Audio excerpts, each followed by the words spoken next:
In today's video, I'm going to teach you how to make a countdown timer recurring in Gohighlevel.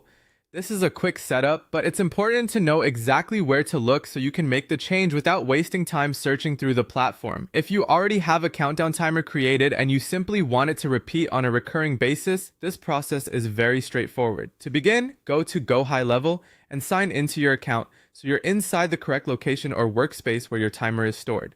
Once you're in the main dashboard, look over to the left-hand side of the screen. This is where you'll find the primary navigation menu for most of the tools you'll be using inside the platform. From that left side menu, click on Marketing. This will open up the marketing-related tools and features available in your account. After that, move your attention to the top menu area and click on Countdown Timers.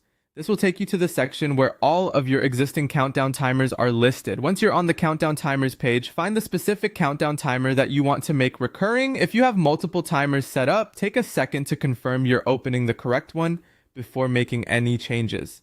That helps avoid updating the wrong campaign asset by mistake. After opening the timer, look to the left-hand side again for the timer type setting. This is the option that controls how the timer behaves. In this field, select Recurring. As soon as you choose that option, the change is applied instantly. That means there's no extra confirmation step required here, so it's a good idea to make sure you're ready before selecting it. Once it's set to recurring, your countdown timer will now function according to that recurring behavior instead of staying as a one-time setup. And that's it. The whole process only takes a moment once you know where everything is located. Just go into Gohighlevel, open Marketing, select Countdown Timers, choose the timer you want to edit, and then change the timer type to recurring.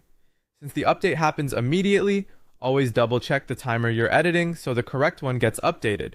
If you're following along inside your own account, you should now have your recurring countdown timer set up and ready to use.